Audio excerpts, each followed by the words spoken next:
पटना उच्च न्यायालय में विश्व भारती जन सेवा संस्थान ने सहारा इंडिया जमीन घोटाला के जांच के लिए याचिका दाखिल की। इस अवसर पर बोलते हुए विश्व भारती जन सेवा संस्थान के राष्ट्रीय सचिव नगेंद्र कुमार कुशवाहा ने बताया कि सहारा के 71 प्रॉपर्टीज को कोर्ट ने चिन्हित किया था, जिसको बेचकर सेबी को देना था। उस प्रॉपर्टी में से कई बेच दी भी गई, लेकिन सेबी में पैसा नहीं जमा किया गया। नगेंद्र कुशवाहा ने बताया कि बिहार में सहारा का जो भी प्रॉपर्टीज है उसे बेचकर बिहार में सहारा पीड़ितों का भुगतान कर देने चाहिए।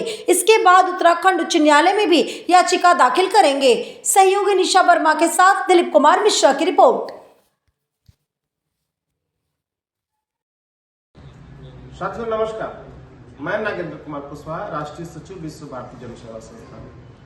तमाम देशवासी जितने भी सहारा से पीड़ित हैं, कार्यकर्ता और जमाकर्ता, सबको पता है कि विश्व भारती जन सेवा संस्थान हमारा एनजीओ देश के 13 करोड़ जमाकर्ताओं का संपूर्ण भुगतान कराने के लिए लगातार संघर्ष कर रहा है। संस्थान के 32,000 मेंबर हैं, उनके लिए और पूरे देश के लिए हम लोग काफी संघर्ष कर रहे हैं और लीगल की प्रक्रिया में बहुत तेजी के साथ बढ़ रहे हैं। सबको पता है, माननीय सुप्रीम कोर्ट में हम लोगों ने रिट याचिका दाखिल किया और उस रिट याचिका पर बहुत जल्द अब तारीख भी लगने वाली है। शायद संभवता है कि दिवाली के बाद कभी भी डेट आ सकता है, जो मेंशनिंग हो चुका है। और उसके बाद में रांची थाने सीआईडी में हम लोगों ने 2 केस एफआईआर किया, जिस पर जांच पड़ताल चल रही है। सहारा के कई अधिकारी लगातार जेल जा रहे हैं, कुछ भागे भागे चल रहे हैं जो वारंटी है।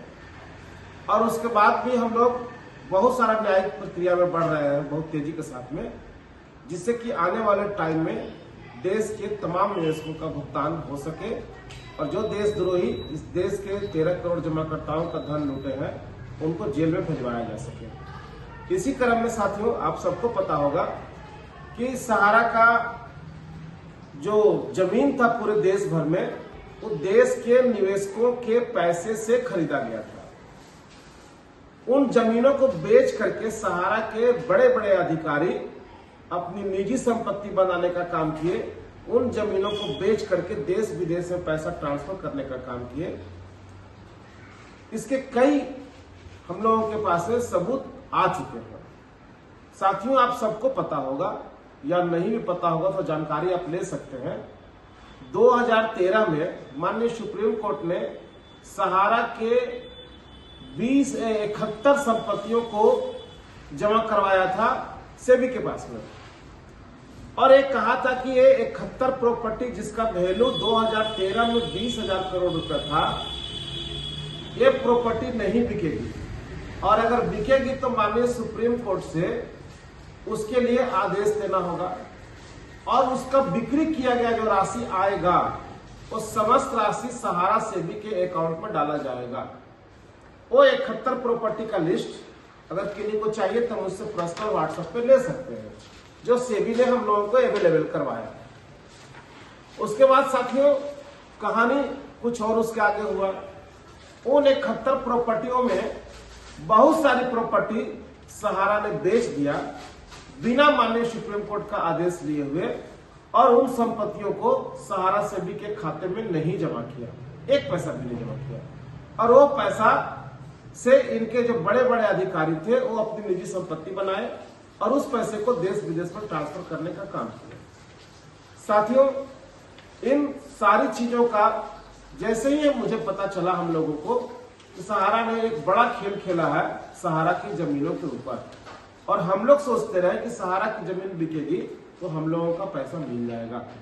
साथियों, इसी क्रम में बिहार के बेगूसराय और पटना जो सेबी के यहाँ पेपर रखे हुए थे दस्तावेज, उन दोनों जमीनों को सहारा इंडिया ने बेच दिया और बेच करके उसका पैसा सेबी के खाते में नहीं जमा किया और उस पैसे से इन लोगों ने अपना निजी संपत्ति बनाने का काम किया। हम लोग उसका जांच किए, सेबी में उसका पत्राचार किए, तो सेबी ने साफ लिख करके हम लोगों को दिया। अब देख सकते हैं सेबी का पत्र आया हुआ है कि वो 2 जमीनों का पैसा जो है सेबी के खाते में नहीं जमा किया गया है और आपका आरोप सही है, हम भी जांच किए और आपकी बात को माननीय सुप्रीम कोर्ट में रखने जा रहे हैं। जमा भी नहीं किया है और न माननीय सुप्रीम कोर्ट से आदेश लिया है।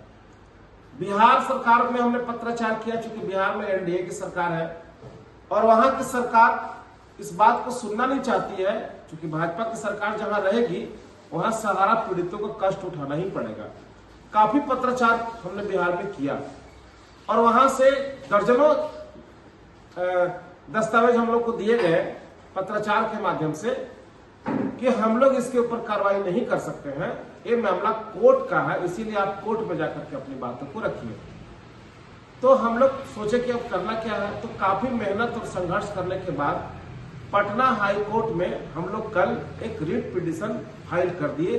वो फाइल करने में हम लोगों को लगभग 3 महीना का मेहनत करना पड़ा और वो फाइल हो गया कि पटना में बिहार में जितने भी जमीन सहारा का था वो जमीन सहारा के गरीब निवेशकों के पैसे से खरीदा गया था।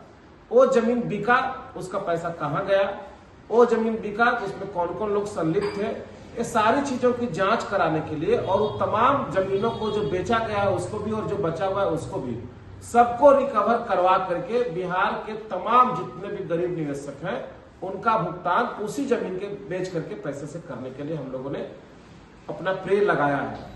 आप दुआ कीजिए कि पटना हाईकोर्ट में जो केस लगा है वो केस एडमिट हो जाए और बिहार के तमाम 2 करोड़ जमाकर्ताओं का वो जमीन बेच करके रिकवरी करके भुगतान हो जाए।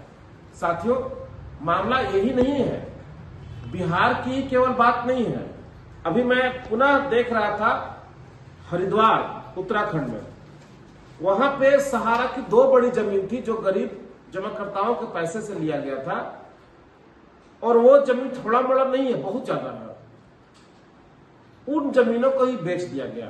मेरे पास एक पत्र उनका दस्तावेज के रूप में हाथ लगा है जिसमें उन्होंने हरिद्वार प्रशासन से मांग किया था और कहा था कि ये जमीन बेचने का हमको परमिशन दिया जाए और ये जमीन बेच करके हम सहारा सेवी के खाते में जमा करेंगे।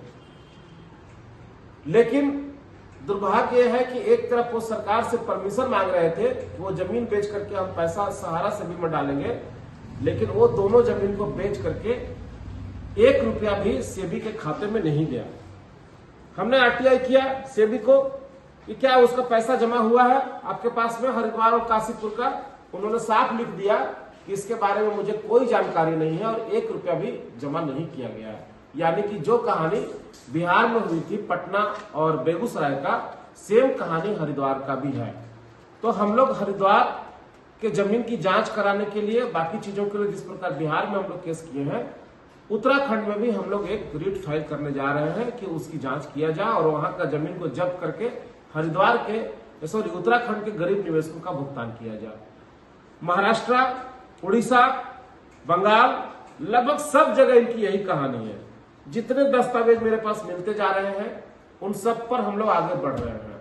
आप तमाम साथियों से भी मेरा रिक्वेस्ट है कि वो 71 प्रॉपर्टी अगर आपके शहर में था और वो जमीन अगर बिका है तो हम लोगों को इन्फॉर्मेशन दीजिए ताकि उसके बारे में पूरा दस्तावेज उठाया जा सके और उस राज्य में जाकर के हम लोग वहां हाईकोर्ट में एक रिट फाइल कर सके। क्योंकि माननीय सुप्रीम कोर्ट अपना काम करेगा, लेकिन जो संपत्ति राज्यों में था, जो सहारा के लोगों के पैसे से खरीदा गया था निवेशकों से, उस पर उनका अधिकार बनता है, न कि इन चोर बदमाशों का अधिकार बनता है।